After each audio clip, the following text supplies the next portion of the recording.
Now, what is long-range combat? Okay, just basically I want to give you a context, okay?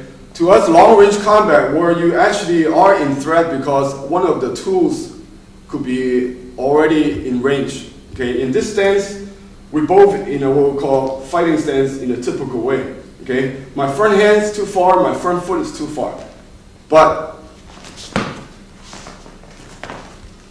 you see, there are two still available. I could still use my front foot and my front hand, but I have to move forward. Remember, distance is time. Okay, so if you attack out here, for example, if Jeremy were to kick me, how come I can respond to it? It's because I see it coming, because the distance gave me time to respond. Okay, if you look at efficiency, number one, he have to travel longer, takes more time.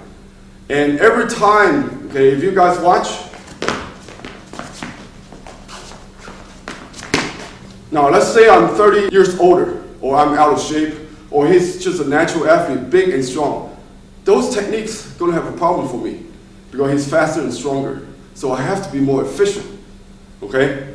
Using those big muscle groups are great for fitness, okay? It's good gross motor skill and give you the foundation. But when real situation, when your life is depend on it, you have to be efficient.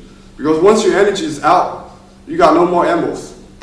Now here are some examples, okay? Let's say I'm maintaining my Silim Tau identity, which is basically being symmetrical. That's very natural for human. We're symmetrical right and left.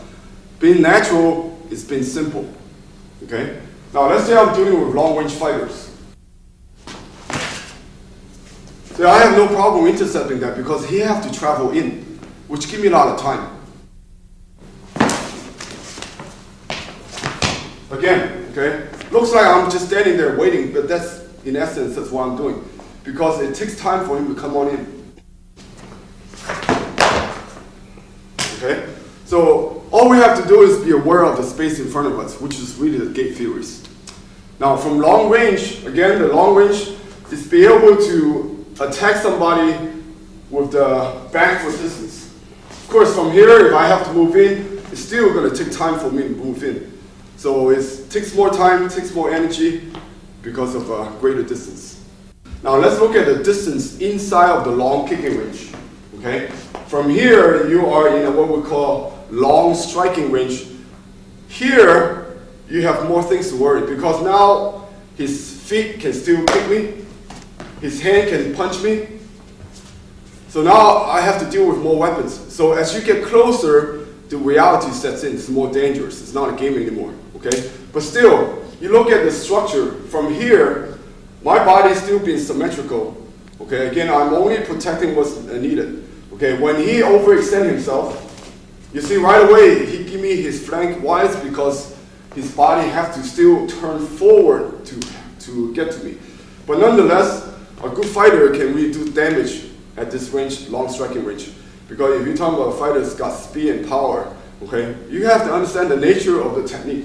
Why does fighters fight like this? Because they want power. For them to get distance, they have to rotate, which also gives them power when they rotate. You see? But this is like the paradigm with a lot of good techniques. But again, when you're focused on efficiency, we have to be able to generate the power without that extra rotation. I don't want to be one-sided. So for him to punch me, right at this moment, that hand is out of commission. So he has to let this one go and swing back. Okay, again, that takes time, more energy, more space. Okay, so when Chun idea is be able to be symmetrical. You know, you see my body don't have to move. I can continue to kick and strike without having to adjust.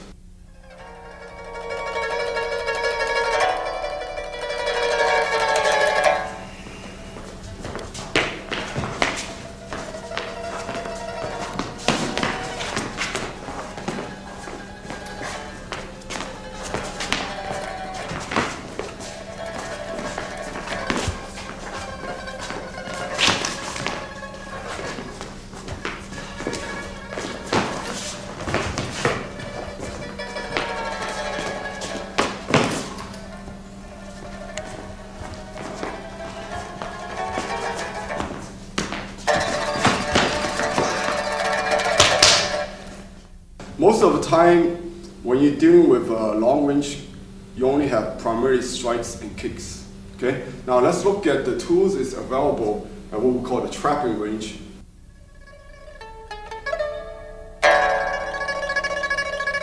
Trapping range basically is our home ground for Wing Chun. Again, that is our home is not because of our style, it's because of efficiency. Okay, let's look at the perspective of reality. Okay, what kind of tools are available at that particular range? It's more than just kicks and strikes. Now, for example, let's say a continuing, he comes in with a jab. Okay, now you look at this distance here. Both my hands, both my feet is available against half of his body. I can strike him, elbow, knee, takes down. Okay, everything is available here. Okay, and don't forget, 標指3百分, boom. Okay, so as you can see, in a real fighting situation, this is where reality sets in. Because there are so many options there. You can kick, you can strike, you can elbows, you can knee, you can also that would be the last range that you will be standing up. You can take down. Now as you can see, I'm still maintaining in essence my ranges of combat, trapping range.